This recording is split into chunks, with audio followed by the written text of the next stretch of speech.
The morning started off as Dean feared it might. He slept in late after worrying all night about today's appointment. Whilst rushing out the door, he stepped in a present his dog Rocco had kindly left for him the night before. No, it wasn't the best start for Dean today. In contrast, Ruth woke up early this morning. Early enough, in fact, to bump into her 16-year-old son Dylan, sneaking back into the house smelling strongly of cheap cider. While sitting in traffic on her drive to work, Ruth called her son to try and talk to him about his drinking. Unfortunately, Dylan wasn't too interested in listening. Maybe not the best start to the day for Ruth either. On arrival at the medical practice, Dean was plagued with memories from past experiences and almost didn't go into the building. Ever since his personality disorder diagnosis, he had hated doctor appointments. He often felt misunderstood and labelled when he went to them, as though he was a troublemaker or an inconvenience. At the medical practice, Ruth was met yet again with endless people to see, on top of paperwork, and you guessed it, more paperwork. Dean sat in the waiting room, on edge. Each clock, tick, tick, tick, grating on him as he tried to push thoughts of past appointments out of his mind. It's not nice to feel like you can't trust the professionals who are meant to help you, he pondered, and hoped this doctor was different. Meanwhile, Ruth was delighted to hear that she now had to take all of Sue Ying's patients today because Sue had a family emergency. Dean felt like everyone in the waiting room was staring right at him. He started to feel warm.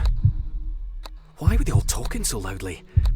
Why are the lights in here so intense? What's with that clock?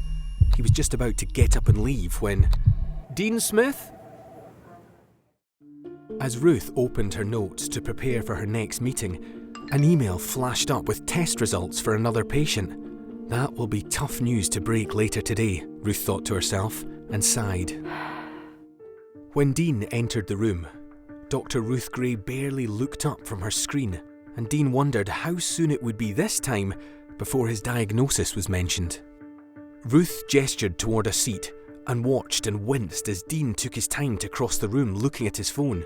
How rude, Ruth thought to herself. There were 10 minutes till her next patient, and she didn't have time for this. Dean looked at the notes on his phone. This time, he wanted to make sure that he covered everything he wanted to say accurately. When he put his phone down, he was met by Ruth's glare. Ruth gazed at the historic scars on Dean's arms. She had seen this all before. Attention seekers, she thought to herself. Didn't he know how busy she was? Didn't he know what her morning had been like? Dean sighed as Ruth asked about how his mental health had been whilst examining his eczema flare. Here we go again, he thought. When am I going to be seen for who I am, rather than for my personality disorder diagnosis? Okay, let's pause here and see if we can stop this escalating. Everyone is human, and life has its challenges. People who have a diagnosis can find interactions with healthcare professionals difficult and re-traumatizing. They can feel categorized, judged, and it can often make them avoid the treatment they may need to get better. It is important that staff have the right training, can offer therapeutic care, listening empathetically, and nurturing a professional relationship with their patients built on trust. Staff should take the time to hear the individual and their needs and not typecast them. No one should feel like the people that are there to help them believe they are bad or not worthy of care. If we take this scenario with Dean and Ruth, we can see that both individuals are under pressure, having had stressful days. This appointment has clearly not started as either of them would have liked. If they took some time to stop, take a step back, and look at the situation from different perspectives, then they may be able to see each other's points of view and reassess the situation. If Ruth investigated how she could support Dean with Dean, without assuming she knows the answers from the outset, then perhaps together they could find the best solution going forward. This might need a follow-up. Let's go back to Dean and Ruth and see what happens when they put this advice into practice.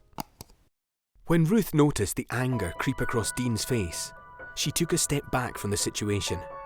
Perhaps some of the stresses from her own life had made her slightly frustrated today, and she had failed to show any empathy toward Dean. It can't have been easy for him coming in about his eczema, especially as it's in an area where he already has historic scarring.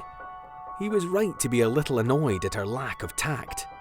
Ruth composed herself and smiled, informing Dean that it was good he was keeping an eye on his eczema. Ruth made space in the conversation for Dean to talk about his symptoms and really listen to what he was experiencing. Dean fought his strong desire to shout at Ruth and took a deep breath. After a minute, he reflected that maybe he needed to give Ruth more of a chance. Who knew what her day had been like up until this point? After all, medical practices were understaffed right now. Perhaps she was genuinely concerned about his mental health and not just lumping him into the attention-seeking category like others had done before. Maybe his past experiences were influencing his view of this situation. Dean began to tell Ruth about his symptoms and even disclosed that some of his past experiences had left him feeling weary of today's appointment. Dean told Ruth that he didn't know anyone who had a personality disorder diagnosis and often found that people who didn't have one misunderstood him. After listening empathetically to Dean, Ruth prescribed him with the ointment he needed for his eczema, as well as offering some gentle guidance on soaps and cleaning products that may stop a flare-up. And together they made a plan for a skin routine which Dean could implement at home. Because he had disclosed his feelings of being misunderstood and isolated, Ruth gave Dean a leaflet on local groups for people diagnosed with a personality disorder and encouraged him to attend to widen his support network. At the end of the appointment, Ruth booked in a checkup so that they could follow up on Dean's progress in a month's time. Ruth and Dean took the time to stop, take a step back, and look at the situation from different perspectives. This helped them to see each other's points of view and reassess the situation. Ruth investigated how she could support Dean with Dean, and together they assessed the best solution going forward. This process can be used by everyone to help ensure we communicate to the best of our ability and consider the point of view of those around us. As Dean left the medical practice, he felt that it was the first time he'd been treated as a person rather than a case number.